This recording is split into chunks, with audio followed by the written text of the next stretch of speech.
Ladies and gentlemen, thanks very much for coming back so promptly, and let's move ahead with the final session of today's event.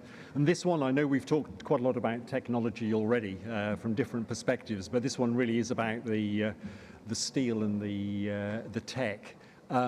The first part is from the technology perspective with the shipyards and the technology providers. The second half is from the users of that technology, essentially. So if I could introduce the next panel, if they would like to come up to the stage, and if we could have the slide, so they get the right order. Good. Mr. Mikano first.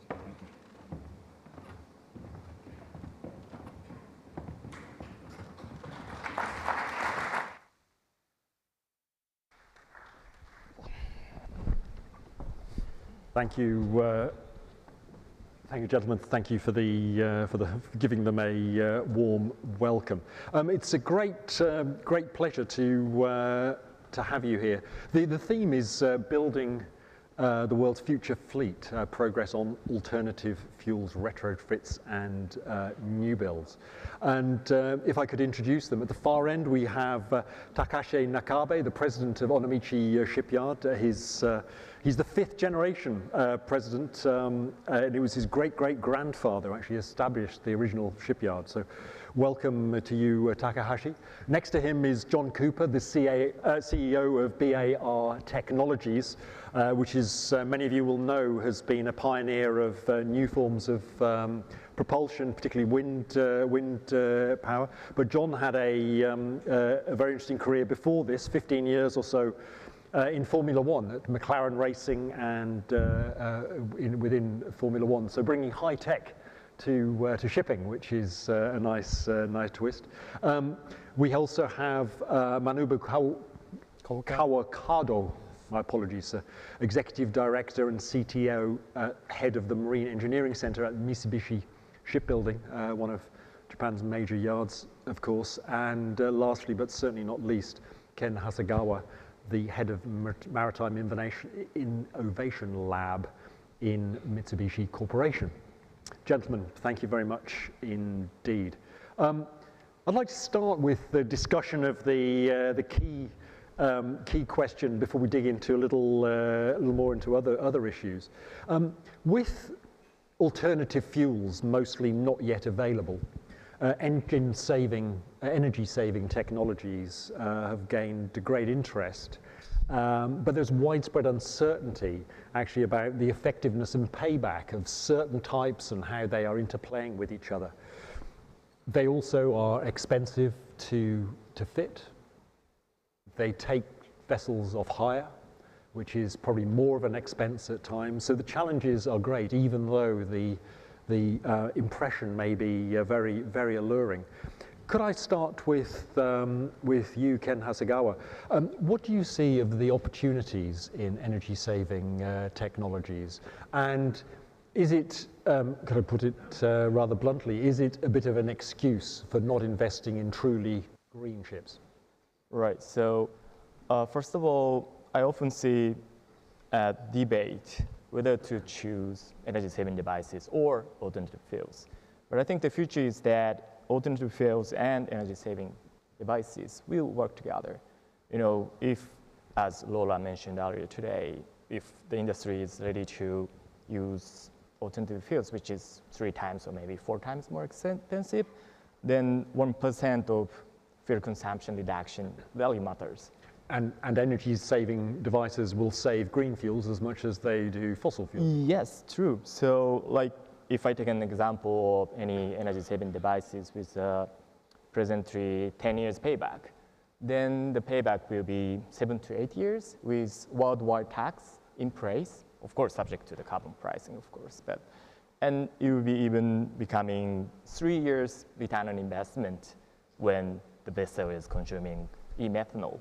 So that's how we understand the future of a combination of e-fuels and energy-saving devices work together, and how those are scaling in the What do you see as the most potent of recent innovations in that area? I'm not saying because we have John here, but So actually, we've installed BAR Technologies wing cells to one of our BAR carriers last year.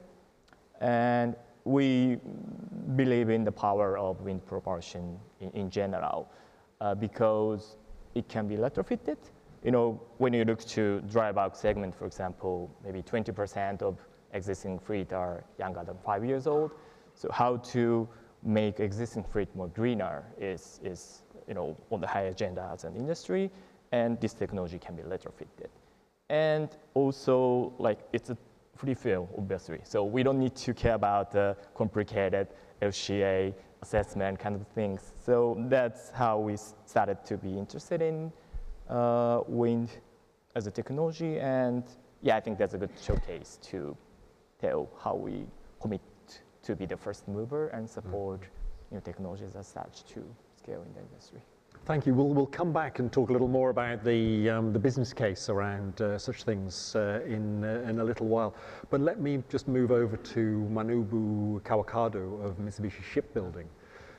How is the appetite and demand for energy-saving technologies impacting the new vessel market and initiatives to make new vessels more eco with a small e, I would suggest? As for the energy saving device, is can be utilized for the how can I say fossil fuel oil, also the alternative fuel oil. So it is important technology and best technology for the shipbuilding field. So we try to improve such kind of technology every day using R&D center or some other how can I say institute. And as for the energy saving device technology, we have several methods. Sharing is one of the traditional way and a very practical way if you can secure the visibility on the position to be installed. And also the air lubricating system is proven one if the ship shape is not so slim. And for the through steaming, it's a very well known replacement of the propeller and the bow shape is very effective.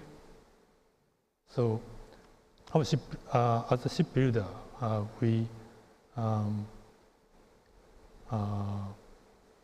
keep the, how can I say, continuously investment to find out a new solution, for not only for the marine industry or the land, and also the land use. I'm sorry, I forget your question. Yeah, that's okay. Thank you. Okay. Yeah, we'll come back to a few issues you raised. Let me move over to Takashi Nakabe of Onomichi. Sir, I've heard Western ship owners, sort of trading houses, who are interested in ordering ships, perhaps with that are ready to accept, say, wind technology, but they struggle with convincing, particularly Japanese shipyards, to adjust their designs to be ready for technologies. How is Onomichi addressing that question of preparing its own designs to be ready to accept new technologies? Are you able to adapt in the way the market appears to be wanting to adapt?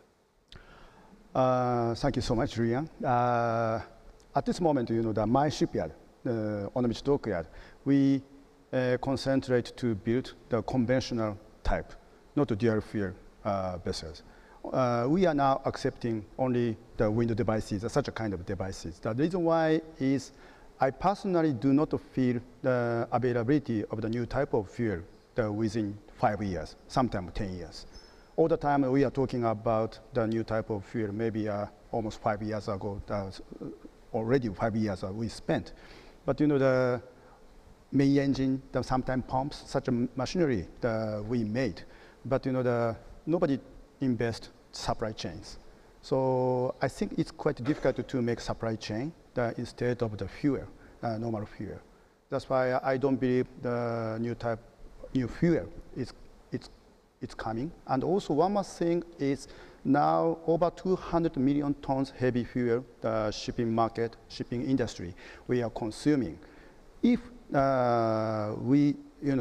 we stop to use, we stop consume these 200 million tons the heavy fuel, who's gonna operate this 200 million tons the heavy fuel instead of the shipping industries?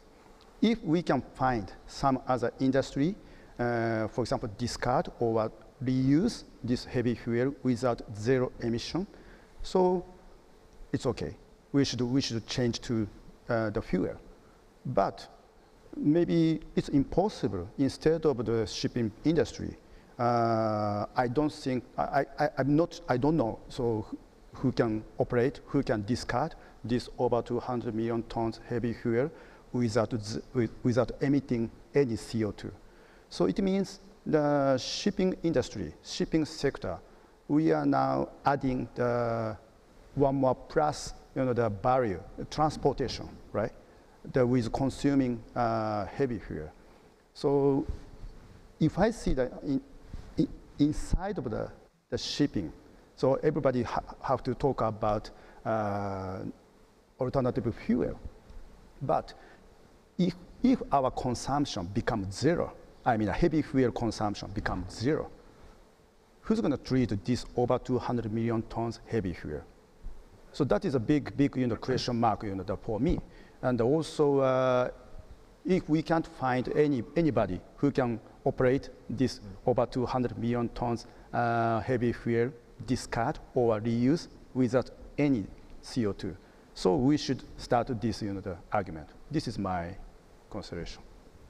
I think it could be argued that shipping has been a bit of a refuse bin for that fuel over the last 50 years. Yeah. And frankly, the oil industry will have to find some other constructive way of disposing of its waste rather than burning it and polluting the planet. But that's not an issue for shipping, perhaps. But it's an interesting point. John, could I turn to you? When TradeWinds first reported on wind wings and the early days of the project with Cargill, we were very interested, but I think even we were still slightly skeptical about whether this thing would fly. Forgive the pun. What has been, wind wings have now become almost an emblematic symbol of this new age of wind. What is the key to their success so far? I think the performance, actually, but just before I get to that, we're talking about new fuels, old fuels, alternative fuels. Obviously wind is the oldest fuel for shipping, and I think it is an alternative fuel as well. We talk about, we're agnostic to perhaps the main propulsion, but we are obviously proposing wind as the assisting propulsion methods. But you're right, and thanks for pointing it out. We are sort of an emblem. There are lots of other wind propulsion companies out there, but actually performance, reliability, robustness, these are all key factors for us. I am saying this because Ken's on the panel. Ken is a hero of mine. Mitsubishi was our first customer alongside the charterers Cargill. They were the first customers. They trusted me, they trusted my company. Hopefully we're delivering for them. We're exceeding the performance estimations. And so we are actually bringing this technology quite slowly. We have 2 ships now that have been on the water for a year with reliable results ratified by class, because that's the other thing that you've got to do to ensure this is a credible technology. Don't buy something because I say it's good. Buy something because our class societies have ratified what I'm telling you. So that's been a really big part of our journey, part of the journey of wind propulsion, and that's enabled me to actually guarantee the performance of our technology. And again, that's another building block to the future. You wouldn't buy a car if you didn't know the miles per gallon. So why should you buy a wind propulsion system if the owner's not prepared to guarantee the thrust you're going to get from it? And Bartek will actually do that. So those 3 or 4 things have been a key journey to us actually having a very full pipeline and building with quite a few yards now. In the next 2 to 3 years' time, how many ships do you hope to have them on board? Well, I'm very proud to say that we have, they keep ordering more. So at the moment, we've got about circa 20 vessels on order with wind wings being built at no fewer than 9 yards in China with 4 different designers. So that is keeping us busy, but we're on the precipice of announcing other sales too. Have you been speaking to any Japanese yards? Yes. How has that been? Well, we've got some more meetings this week, so hopefully I'll be able to pop back on Friday and give you some success stories. But no, Ken and Mitsubishi have been very generous in pushing the technology to owners and to shipyards. I've got 2 fantastic friends either side of me, and no doubt we'll have some really great conversations on that. But you know, perhaps the Japanese yards are a little bit more aggressive, but if I rewind 2 years ago, actually they just wanted to build standard ships and they didn't really want to know me at all. And it's actually only through pretty much determination and owners continually requesting Bartek wind wings that actually the designers in Marek and Sadari and Dalian and SWS, they've all said, yes, actually we need to do this, we need to change. I think your point was very good. Alternative fuels are a little bit off, they will be expensive, so let's look at actually incorporating wind that is agnostic to those fuels and obviously saves quite a lot of that fuel. Ken, and as an example of these energy-saving technologies, wind is starting to prove itself, but there do remain questions about its payback. I suspect people have been somewhat overly enthused about the payback on scrubber technology, where it turned into its own profit center, which wasn't necessarily the purpose of the thing in the first place, but there are these unexpected turns in the market. In terms of the wings that you've fitted, is the payback credible over the long term for having to rolling this out more broadly? Yeah, so I think there could be a few aspects. So when people, I'm not talking about Bird Technologies wing cells, but in general, when people are, looking to a solution with payback at 10 years, then people, find it very wrong, compared to maybe 5 years charter available in the market today. But ship's life cycle is like 20 years, 25 years. So, it can be also, understood that 10 years makes sense. As far as there is a, established market for the second-hand S&P for those ships with wing cells, so that kind of, understanding and, developing the new, types of, business structure, business custom is one thing.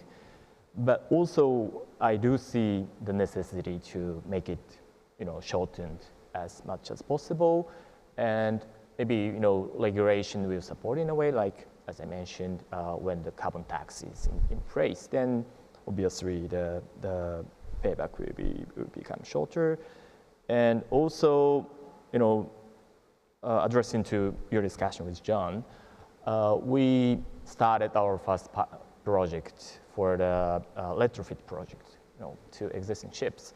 But we have, day-to-day learnings from our first project. There could be a, room to improve by educating crew on board in more proper way, by optimizing the operation, and when it's going to be installed to new buildings, I think there could be a massive potential to reduce the cost of installation by optimizing wings design itself, or like optimizing the foundation design, etc. And if we can optimize ship design itself to make the best use of wings, then the performance will be even better. So I think there could be several ways to put our own effort to shorten the payback to get it more scaled in the industry. Could I broaden this discussion out a little to think about the overall design of ships and whether they are adequately efficient? Frankly, many of today's ships could have been built 20 or 30 years ago in terms of the design, maybe with a little tweak here and there. They are large boxes pushed through the water and the wind with very little credence given for the need for efficiency, because fuel has been relatively cheap and it's been a level playing field. For all of my career as a journalist, I remember seeing dynamic racing car type shapes of new ships that would be, in the next 5 or 10 years, many of them coming from Jetro here in Japan. Apart from a few car carriers, I've yet to see anything with a superstructure which is anything close to that. Is the industry missing a major factor here, that the holistic design of ships is not efficient, is relatively inefficient, should I say, and that over the next 5 to 10 years there needs to be a significant step forward? Ken, could I put that straight to you? Yeah, so I think today's commercial ship design is fully optimized, and it's the best shape, based on the present economics, like you mentioned, cheap fuels. Ships are running at 12 knots, 30 knots maybe for bulk carriers, for example. But if the ship is consuming, more expensive fuel, perhaps the ship is running at 9 knots in the future, then the, optimized hull design should look differently. And that's where, innovators, like international, solution providers can work together with Japanese or international shipyards to, make that kind of changes, happening in the future. And that's also our role as a trading house, to support the Japanese shipbuilders and international solution providers making strategic partnership and work together, because there are too many options of technologies today from shipbuilders' point of view. Like even in wind-assisted propulsion field, they have like 3-4 types, like from rotors, action sails to rigid wings to kites. And from shipbuilders' perspective, they cannot put on their own R&D budget and resources to build everything, in-house from scratch. So there could be a need from them to partner with, companies outside of the company. And also from solution providers' point of view, I would say there's a lack of knowledge and experience in terms of manufacturing things and operating, those devices in the proper way. So I think it's a good combination or partnership to be made. It needs to be part of the value chain, Yep. You might say. Takashi Nakabe, please don't think I'm dismissing the efficiency and effectiveness of the designs that you are building today, because as Ken was saying, they are very much optimized within the mindset of the market today. But framed another way, is there an opportunity for Japanese shipyards and Japanese technology providers to use what Japan has been so skilled at in the last 50 or 60 years in using technology to actually take a leap to the new, truly future ships in terms of design that will be more fuel efficient? You mean Yes. with such a... Yeah, do you think Japanese shipbuilders with designers and then with clients will be able to make a leap in terms of design and efficiency in the ships they can build? To be honest, I think the already our advantage compared to Korea, China, Yeah. is almost nothing. Sometimes some type of vessel, the Chinese shipyards are designed very well. Yeah. So that's why a design advantage is almost nothing. I think, I personally wondering. At the same time, the vessel speed is reduced so much compared to 10 years ago, sometimes 20 years ago. Yeah. The last week, the Kite Press, that mentioned the article I read, the world average speed is 11.27, is a very, very low, much lower than my guess. So that's why we have to change not only design, but also a concept of the vessel. Originally, the shipyards designed 13.4, 13.5 knots, such a kind of design speed. We have a concept, but the actual the voyage speed is 11.27. I don't know. So anyway, below 12 knots.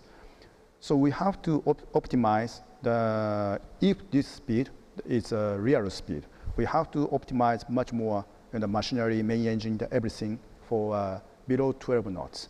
So sometimes, I'm not sure, so wind devices, if we operate much faster, maybe we can get much more energy from the wind devices. But if the vessel speed drop down, I don't know how much we're going to lose the percentage of the wind devices. So I'm not sure, so to be honest. John, I wasn't in, I've never been in Formula One, but I am still a racing cyclist. Oh. And whereas 10, 15, 20 years ago, it was all about the weight of the bike, Yeah. today it is all about being aero. Even at the pace cyclists move, even amateur racers like myself. Now, I think you have some designs for bow foils. To this point, though, generally around the, particularly the aeronautic and aquatic efficiency, is there room for significant improvement and efficiency gains in basic designs of vessels, do you believe? Yes. Shall I- Why? So what is stopping? There's nothing stopping, actually. We don't actually have bow foils. That would be perhaps a leap too far, but we do have a hull. So we've done some work with a European designer, whereby we were trusted with their hull. Not necessarily the way that we have to work, but we perform simulations close to the hull and surprised that company. The company is Delta Marine, by the way. No problem with telling you that, it's in the public domain. And we improved their hull form with our system by 12%. We don't wish to own a hull ever. We are a simulation design company, so that is now their IP. They're able to sell that hull into whichever market they would like. But going on from that, we looked at the top side of the hull. There's an enormous amount of drag coming off the front lip of the bow that people probably don't think about too much. There is an incredible amount of drag on the superstructure. So we do have a patented new superstructure called the Aero Bridge. And actually that is 2 aerofoils with a shared accommodation on the ground floor and the traditional bridge across the top. It's something to behold. The crew loves it. They've got double the amount of windows they used to. They still have the shared accommodation. And that hull not only reduces drag by enormous amounts, but actually produces thrust. So at a 30-degree wind, the vessel is actually being pushed forward by its superstructure.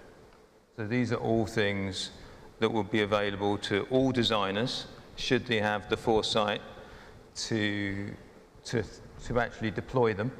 There is some challenges, of course.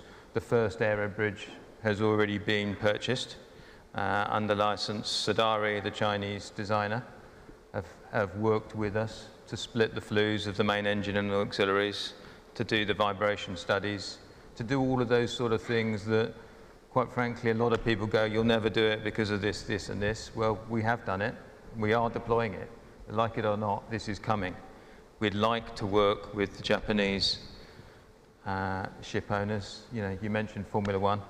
Japan is my home. I worked so closely with Honda for many, many years. There's nothing I would like more than actually deploying all of this technology with Japanese designers and Japanese ship owners. So it's all there already.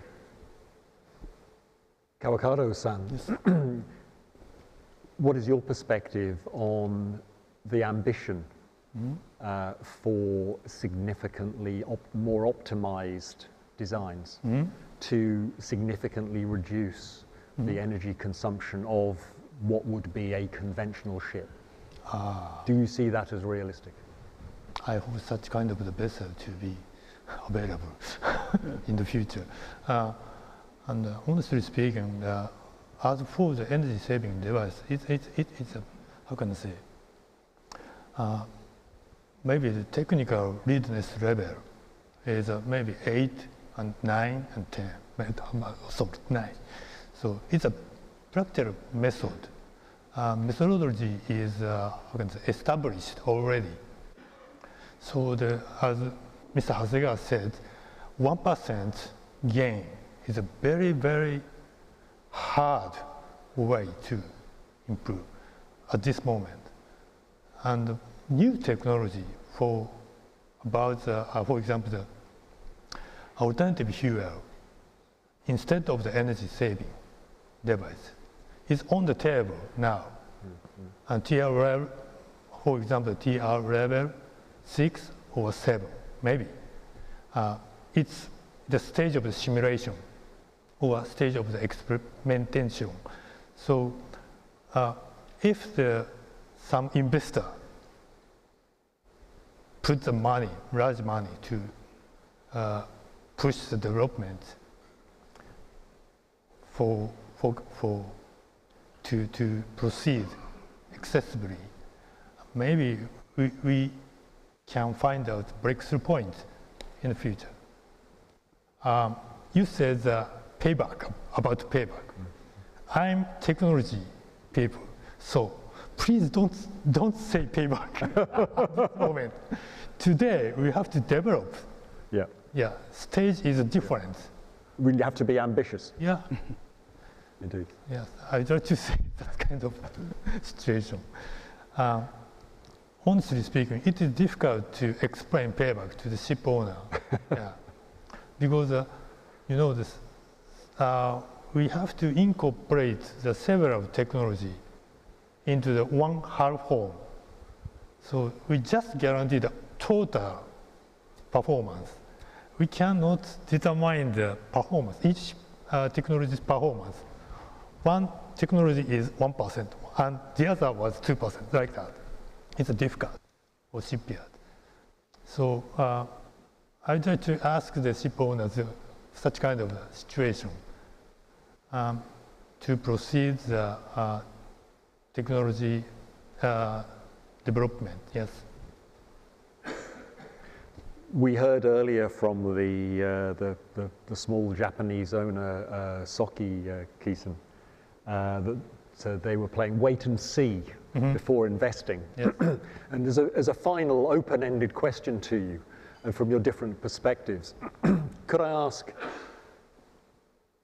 if we look ahead, say to 2030, 5.5 years' time, what is the design parameters and the fuel that will be on the table that will convince Soki to invest in new ships, new, hopefully zero carbon ships?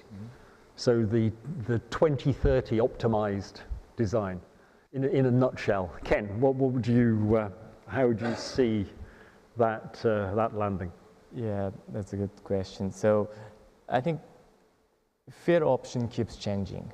You know, if I compare the present situation with the one year ago, maybe less discussion about e-methanol or e-fuels.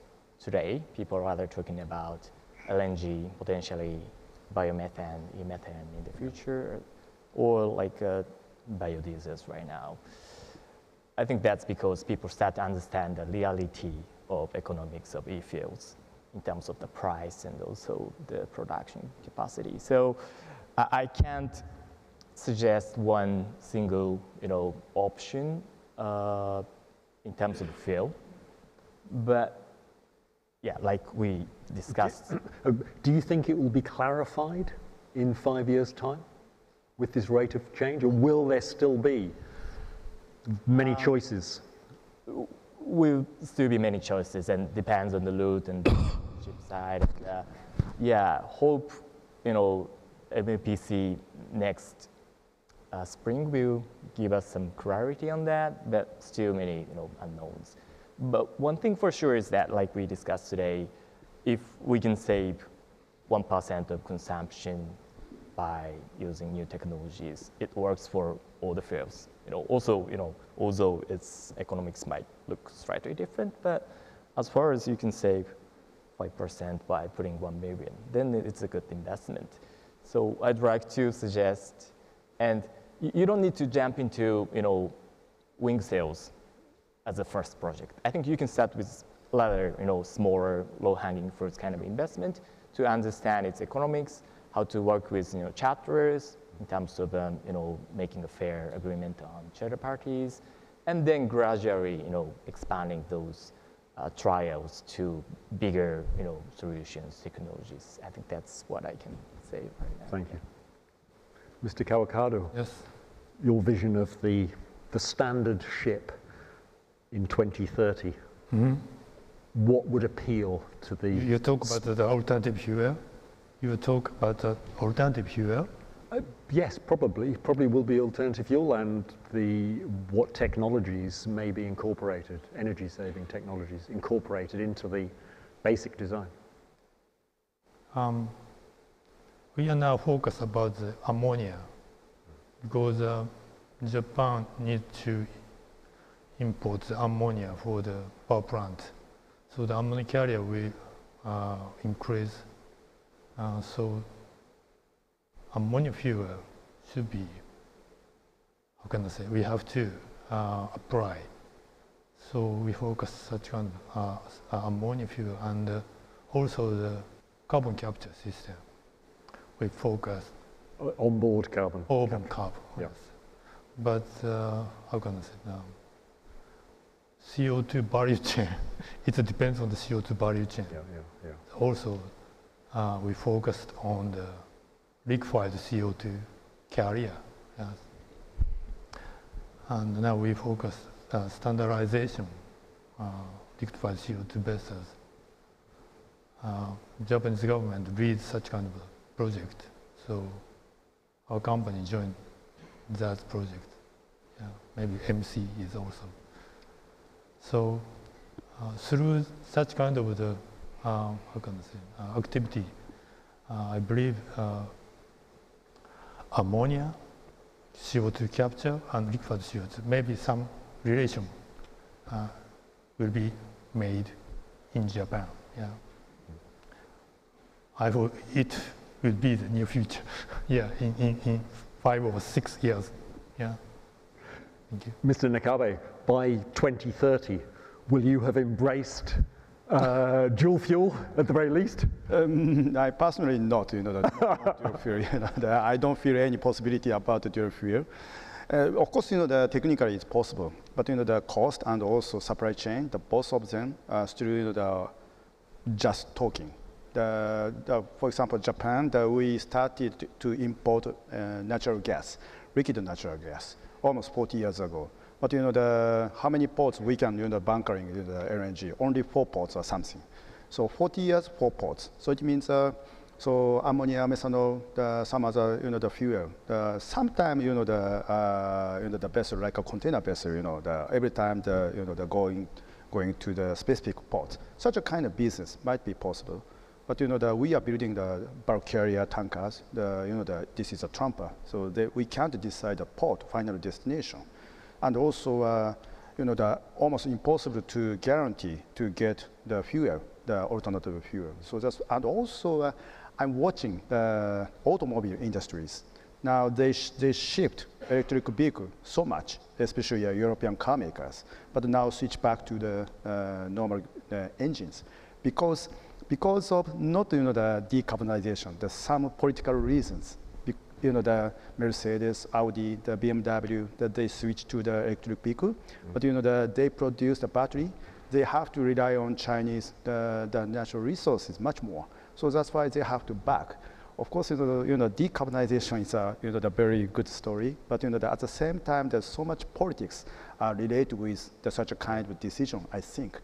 That's why maybe the same thing happened to the shipping, because major of the vessel is conventional. Everybody ship owner have to worry about the second-hand market, the second-hand value. More than 99% of the vessel is a conventional. If I build very special vessel, I can't guarantee the 20 years or 15 years, the second-hand value. So from this point of view, the ship owners cannot decide such a very fancy vessel. Of course, if Julian-san promised to use 20 years, whole life, might be possible. But normally the shipping market, the charter 5 years, 4 years, 3 years. After that, ship owner cannot guarantee such a fancy vessel in the next life. Yeah. That's why I don't believe. That's a very interesting and very, very pragmatic comment. And to wrap up, John, could I put it to you, in 2030, will that that pressure to effectively to lag and not necessarily be as radical as possible to ensure that ships are fungible and tradable and movable will actually restrain the radical nature of the buildings? Absolutely. I mean, obviously the room is full of owners. I've just encouraged everybody to build the best ship you can. We are agnostic to fuel. Wind is a fuel. It's used at source. It's used very efficiently. So, think about wind. Think about the best hull. We're prepared to work with any shipbuilder or designer you put us in front of. We're prepared to work with you on your ships, in your individual ships. But the tradability is incredibly important. You're absolutely spot on. We won't be the main fuel. You need a combustion engine when you come into port. It's that simple. So we will be a form of propulsion, but not the only form of propulsion. I have been in Houston last week and Singapore talking to port authorities, because my stakeholders aren't just owners, they're not just class societies, they're not just flags, they're pilots, they're coast guards. Here is a ship, it's got wings on it, it's going to come to your port, the wings will be down, you'll be able to see, the pilots are happy, yes, good, okay, let's move on. So we've got to think about all of these different parts and all these different stakeholders to make the best ships. So going back to my earlier comment, just make the best ship that is possible right now. That's a very appropriate note to end on, I think. So, gentlemen, thank you very much for your contributions. Very much appreciated. If you'd like to show your appreciation.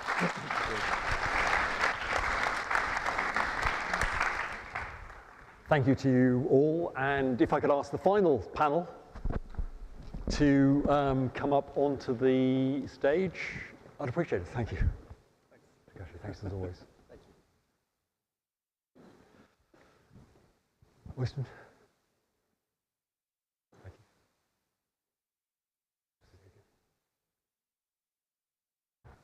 Hi, Andrew. Good to see you. Hi. And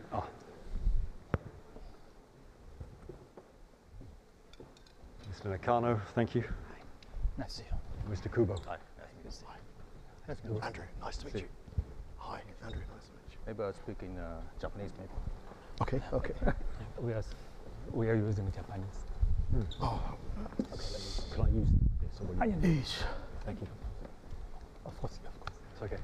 Actually, the other one. Excuse us, we're just getting equipped with the... Thanks.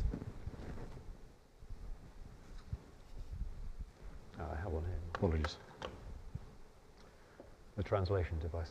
Thank you. It is a great pleasure to come onto this final panel, again to dig a little deeper into the question around new buildings and future fuels, this more from the perspective of ship owners themselves and traders.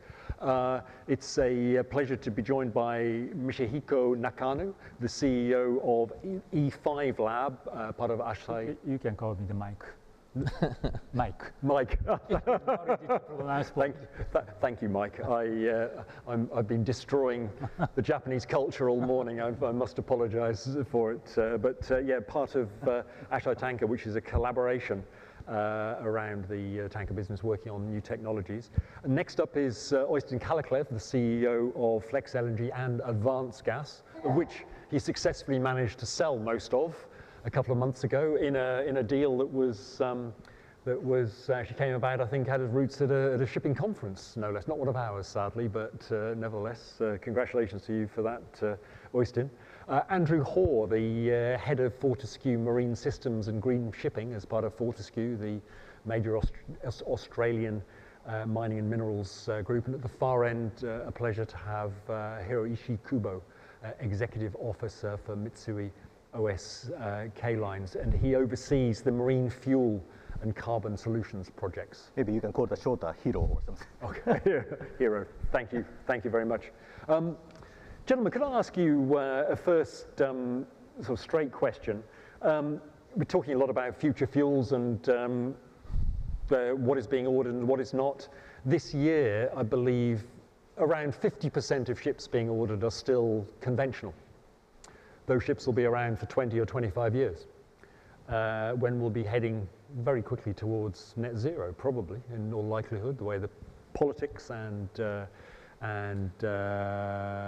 economics is moving. Why isn't that figure nearer to 100% today?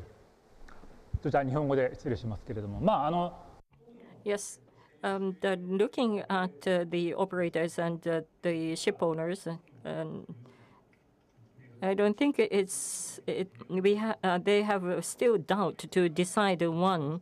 I think there are various doubts, but first is a technical aspect, the safety aspect, the technological aspects, and the regulations related to technology, and also supply aspects and safety, supply safety.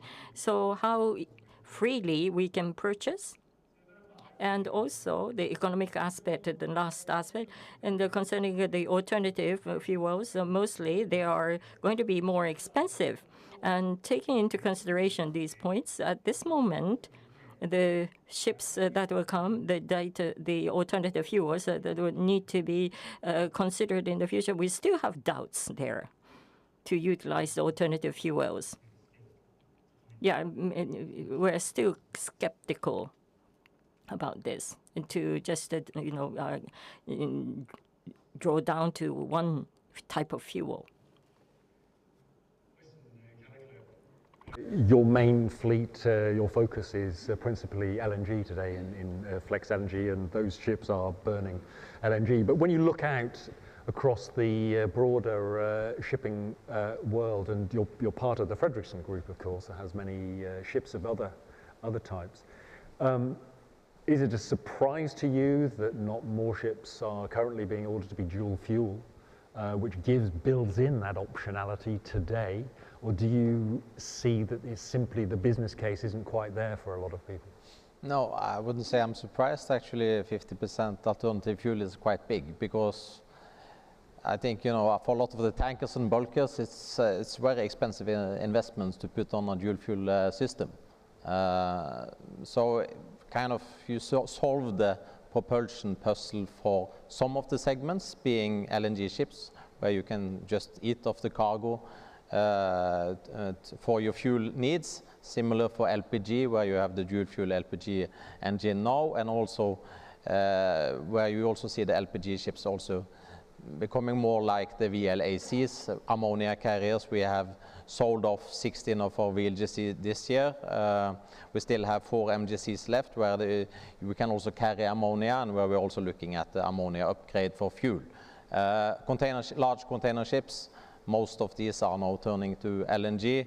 So, but then you have these bigger segments, which is the tankers and bulkers, and it's just very expensive to add a dual fuel engine, and that's why also you see order book for the large tankers and the large bulkers are record low, because nobody really wants to put that money on the betting table here, because cost of transportation cost is quite low for the tankers and the bulkers, and if you're adding this equipment, you're adding a lot of costs, where you are not necessarily able to source that bunker fuel everywhere in the world. So I'm not surprised. Andrew, you're obviously committing in Fortescue to future fuels. How are you squaring that business case scenario? It's obviously hard. I mean, to go back to the earlier point, you talk about 50%, and I'm not as optimistic as that. I see actually of that 50%, there'll be people there who have neither the fuels nor the intent to actually use that capability on the ship. So I think what does drive the capability and the actual action to use it actually has been regulation. Within that order book, you'll see that the container ships, car carrier ships, they have gone ahead and ordered dual fuel ships because the European rules, ETS, Fuel EU, will require them and has required them to do so. And those are led not only just by regulation, but also by the customer as well. So those industries are perhaps one step away from the customer. I think they feel they have less incentive to do so. But I think another important factor, we often hear about the IMO and MEPC. The IMO does a lot more work than just preparing for the MEPC. We're interested in MEPC because it's about incentives and penalties and money and costs and so forth. But actually, the real work, I'd say, done in the IMO over the last couple of years, and we've done this, has been heavily involved with both in Singapore context, Australia context, and the Japan context, is setting up the framework in the IMO CCC to ensure that as of last month, ammonia and other fuels have now been cleared by the CCC to be put up for approval in the IMO IMSC in December for the use of ammonia as a fuel. So that's the enabling side. I think that's the most important part that we should be looking at. Once you're enabled, that actually gives people the confidence to invest. So how do we fill up that balance, 50%, 75%, whatever it is through that enablement. And I think that's what has been achieved at IMO CCC, or will hopefully be mandated in December. Hirokubu, could I ask you this question of the rollout of alternative fuel ships? Mitsui OSK has a number of projects looking at ideas and real world ships in a number of cases. But how will you be able to scale up the rollout of the dual fuel projects? なかなか難しいとは思うんですけど。I think it's going to be quite difficult because when you think about the shipping companies, because it's not only oneself, you have to have the dockyard and the people who make, and we have to transport goods for clients. It's not only us. We have lots of stakeholders, and therefore one of the aspects or elements is big, but there should be economic merits. Then the clients will agree, the shipbuilders will, then we will be able to build up this kind of a scheme. LNG is economically advantageous, and it won't have that much disadvantages. And that's why I think it's advancing forward. And that's why we have to think about the economic aspects first. So taking into consideration the ammonia and hydrogen, we have to think about toward the shipbuilders, how we be able to do payback. That sort of the strategy is required. And for LNG, yes, it's a practical method to utilize and roll out. Yes, at this moment, I think it's an appropriate way to utilize at this moment. I ask you about the question around the sophistication and the tiering of future markets, perhaps how they may evolve with future fuel. In recent years, we've seen markets adopt prices for tankers, particularly not only around age, but around scrubbers and around eco engines. Looking at rates for big tankers now is like looking at a spreadsheet rather than a bar chart. Do you see the rollout of future fuels and the additional costs and/or benefits to charterers increasing again the tiering of the market and making the market appropriate for certain players at certain times in a more defined way? Difficult question. I think it's very clear a lot of the activity today on the commoditized shipping is being driven by charterers such as ourselves, because we set our own climate ambitions, which are very, very well articulated. So therefore, what does that mean? Does that mean there'll be a multiplicity of different ways that we all play in the market? To some extent, yes. So we are going to be moving into a multi-fuel environment where you've perhaps got the smaller independent owners who cannot move, and they're going to be focused on one type of fuel, one type of pricing, and others will move to other type of pricing. But I think the big question is often people are saying, how much is it going to cost to move? Actually, my question will be, how much is it going to cost to stay? So even for that small owner, is he going to remain in a tertiary market of left behind on fuel oil, or he himself, their family, have to move into different types of fuel as well? So I believe that tiers will be established, but there are many, many other links around this. I think you'll find that rather than tiers, it will link to these green corridors. There'll be certain passages which use certain types of fuels, certain dedicated trades which will serve certain types of fuels. So I don't necessarily think there will be tiers of markets. I think there'll be different types of markets along different routes. Australia to Japan will clearly be a low carbon route quickly. I think probably the east-west trades through Singapore will be. Perhaps small regional trades will have a different sort of market, but then that means the market becomes much more structural, much more restricted, because you're maybe not so able to trade into different markets. It's a complex question, but I see that the market is going to be much more fixated in the early days of the transition around different zoning within the markets and how we behave in that market. Royston, the lesson of LNG as a fuel in recent years has been one about price. Yeah. When it's been cheap, everyone bundles in. When it becomes more expensive than conventional fuels, well, frankly, people don't want to be burning it. And then when it goes to ridiculous prices, it's simply an economic necessity not to burn it. Are there lessons in that for the future fuels landscape, in that the pricing mechanisms will need to be not only they'll need to be effective both in scale and in variation to enable to deliver economic outputs? Yeah, of course, it's not surprising that people are not wanting to buy LNG when it's expensive. You know, shipping is generally a low margin business. So every dollar counts. We saw back in 2022, actually, because our ships are dual fuel. So when LNG prices went all the way up to $100 per million BTU, which equates to about $600 per barrel of oil. So imagine if $600 per barrel of oil hit the whole world economy, it would be a disaster. So we were running our ships at that time, and a lot of the charters were instructing us to utilize as little LNG boil-off as possible and rather supplement with fuel oil.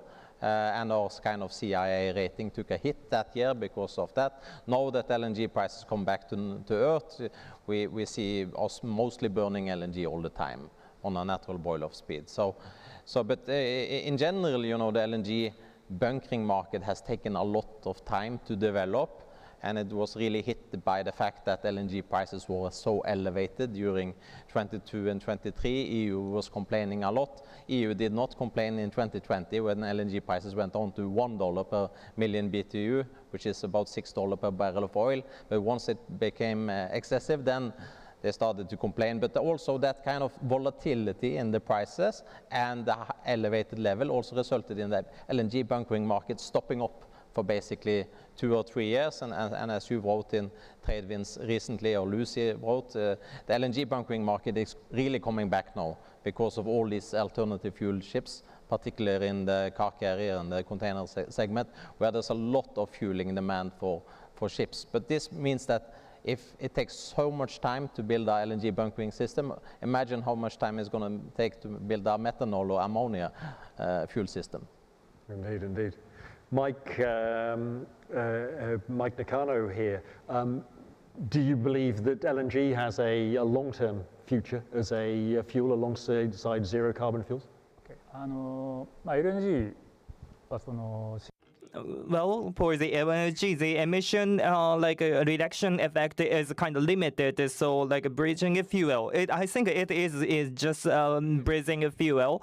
But last week, as an operator side, as what is important is supply stability is important as a supplier, and technical establishment is another point, and the price. So for the alternative fuel, the realistic fuel is LNG, I guess. So by watching the trend, bridging a field, but I think the LNG stays longer than expected. I don't know, until 2040 or I don't know, but it exists longer than we expected, I guess. Could I follow up and ask your views on methanol, which appear to have a moment in the sun a year or so back, but now seems to be going out of favor again in many people's eyes. Why has that happened, and where do you think the long-term trend will be? Methanol, you mean? For methanol. Okay. Methanol. Right. So as for methanol, there are two advantages. One is easy to handle, easy to operation, relatively easy to operate. In similar, easy to store. So it's easy to storage comparing it to other ammonia or other hydrogen. So it is easy to store. So I think it becomes popular, but there are disadvantages too. So the disadvantage is energy density is low, so which means we need a bigger container or vessels, and I think it becomes popular, but so how much we can secure the methanol, blue or green? Blue is kind of meaningless. So how much amount we can secure the fuel? So technically it is fine, I guess. Hiro Kubo, could I ask you your views on LNG versus methanol today as the fuel of choice in dual fuel engines? What is your perspective? Engine. Right, for methanols, LNG, our mainstream is LNG, in the past, but for methanol, Musk or Elon Musk, he said he switched to LNG. So LNG or methanol, or if it is a carbon zero, hydrogen or methanol, it depends on the evaluation, but methanol is another transition fuel, another alternative. So as Nakamura-san mentioned, it's easy to handle it. So how big is the methanol? So considering it, so the volume of the marine is 20 million or so, but still it's limited for volume for transportation. So so we needed to create or manufacture green methanol. So who is gonna invent and who is gonna manufacture it? So it depends, right? So as for bunkering, we needed to secure the infrastructure. So it's very difficult to invest in the infrastructure for methanol. So methanol dual fuel or ammonia dual fuel is preferable. Or I think it's going to ammonia base or hydrogen base, I guess. But it depends on the 2 to 3 years. So everything is gonna be changed. So we need to also consider, and it's the final solution is final goal is net zero. So we flexibly consider the means of doing it. Andrew, the swing back in terms of new buildings in the last, certainly the last 6 months, 9 months perhaps, towards LNG, perhaps says that the world is accepting that LNG will be around in larger volumes than people had perhaps been hoping. Rather, they hadn't been, the aspirations hadn't been grounded in the likelihood of ammonia and methanol being widely available at scale, apart from on particular routes. Do you think that's a fair assessment, and where does that leave the landscape for companies such as your own? Well, I think it's, it's clear, as you say, over the last few months, LNG has taken a substantial leap forward. But I think we still don't see this as a long-term solution because of, frankly, the carbon in the fuel and the fact that this isn't bio-LNG. So it's always going to be facing the headwinds as the carbon taxes prevail over time. So ammonia, which hasn't been sanctioned at all until effectively it's cleared at MSC later this year, we still have seen, as our good friends at ABS mentioned, there are many ammonia vessels, ammonia ready, as they say, on the order book. And that was without the surety. So I think now those regulations are cleared, when you get a little bit more understanding through MEPC, I think you'll see again there will be another shift. What's interesting is perhaps the sector where you'd expect ammonia to be taken up quite quickly has migrated to LNG. But I think if you look at the dry bulk sector, it's very, very clear that the propensity is most likely to be moving towards ammonia in that sector as well. And I think, again, this will follow suit in car carriers and perhaps later on in the LNG sector. But I think from my perspective, the most interesting early orders have been on the dry bulk side, on the tanker side even, and also we often talk about, hey, small ships are not suitable for ammonia. If you look across the other side of the world in Norway, there's quite a substantial tender out there today for ammonia to fuel the platform supply vessel sector in Norway as they seek to decarbonise the Norwegian shelf. So I think you're going to see ammonia popping out right across the shipping spectrum, perhaps not in the container sector first. Royston, it's all very easy to get lost in space talking about theoreticals of the future where there's so many changing issues. The one thing that is very true, though, is the cliche that the greenest fuel is fuel that isn't burnt, which brings us neatly back to energy-saving technologies. The question for the ship owner, of course, with ships that are already on the water is payback. Over time, the length of time that ships may still be being traded, the attitudes of charterers to those ships. Are there any interesting examples of energy-saving technologies that you've employed that have spoken to the challenges of gaining acceptance and/or the payback? I think in general, of course, the best way to save is to slow down, and of course, as the containment system on an LNG ship, for example, becomes more efficient, you can have a lower natural boil-off speed, or you can use reliquefaction systems in order to reduce your kind of cut-off speed. Of course, in relation to fuel savings, we are talking to all our charters all the time, to find ways to get better CII scores, to find better ways to make savings, because fuel is a substantial cost. In general, what we have been doing is to get more data. So it's a lot of talk about energy-saving devices, but it's also about what we have been doing is to put a lot of sensor on board on our ships to get real-time data, where we also kind of feed this big data into machine learning, and where we get feedback, how can we optimize the way we operate our business. And it's also about optimizing the routes, because what happens a lot of time is you speed up and then you wait, instead of having a more realistic voyage scheduling. So I think in general, that's where we see the most kind of dialogue with the charters these days, is to optimize the voyage in order to also preserve the best possible CII rating. So it's more about the operations rather than the tech, in fact. Yeah. Andrew, is that your experience as well, or are you more focused on the tech?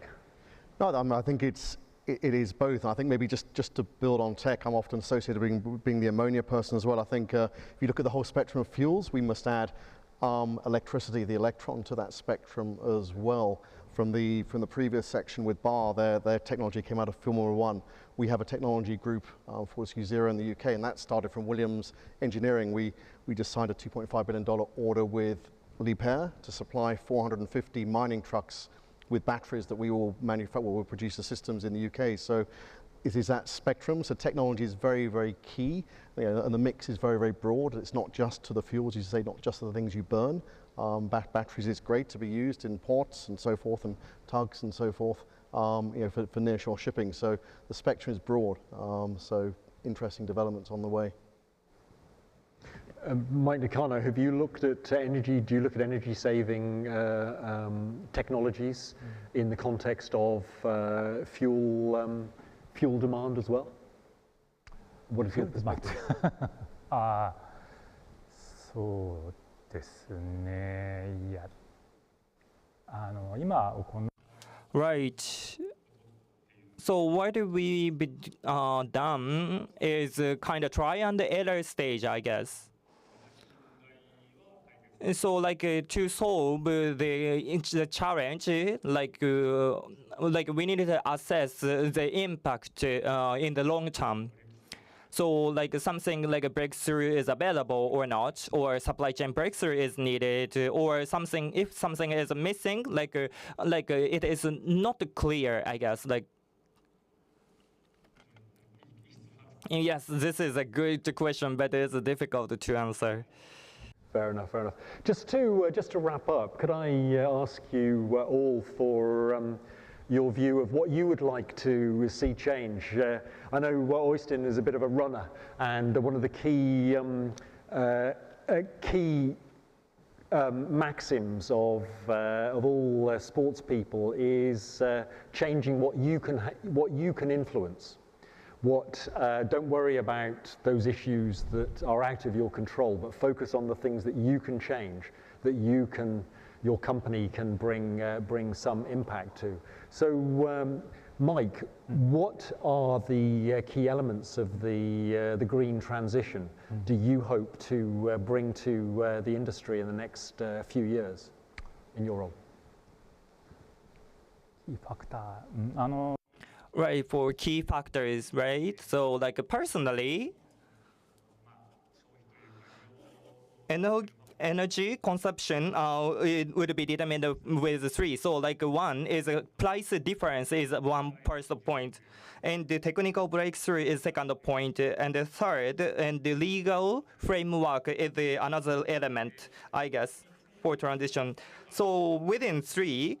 So one, if something from one is came out, it is going to be nice, and the breakthrough, technical breakthrough, battery breakthrough is the key element within the 3, I guess. What can you change? What do you hope to change? It's rather what we would like to change, and what we would like to change is this spaghetti soup of different regulation. It's just we're already dealing with a pretty complex problem. And then we have the EU system, EU ETS, and then you have the fuel EU to maritime, you have the green corridors, you have the IMO, and the IMO rules are changing all the time. So, we are a company, our purpose is to make money. And of course, all regulation has a cost. So it's finding that right balance between regulation and kind of simplicity.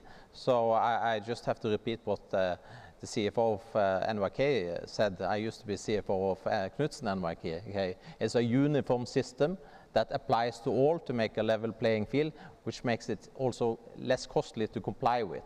So that you have one single CO2 price all over the world, and we don't have all these technical rules on top of it, because once you are paying to emit, you will have incentives to find smart ways of running your business.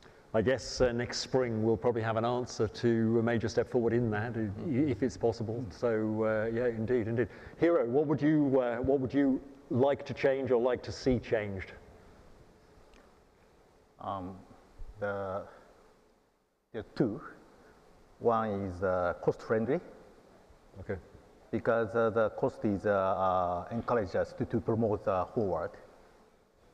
So, but it's difficult. So right now we are struggling because individually working, because we're working for the investment ammonia, and the MOL also working for the ammonia, but it's not efficient. We should get together and work together, and once build the system, then we can work. We compete. The initial stage we can work. We should work together. So more collaboration. Yes. And generally, I watched TV news today, and the temperature in October, the mid-October, increased to the 27 degrees. It's incredible. It's almost summer, right? Yeah. We feel the climate change, right?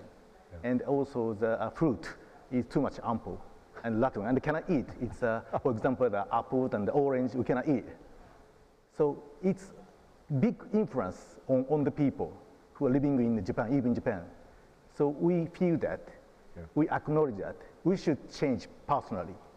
So we should go forward and promote to change. Just have to mention, I'm on the opposite bench. I think I don't want to have more collaboration. I want to have more competition. More competition. But with a level playing field. Yeah. Yeah. Competition creates the best result. Yeah. And Andrew, I'll give you the last word.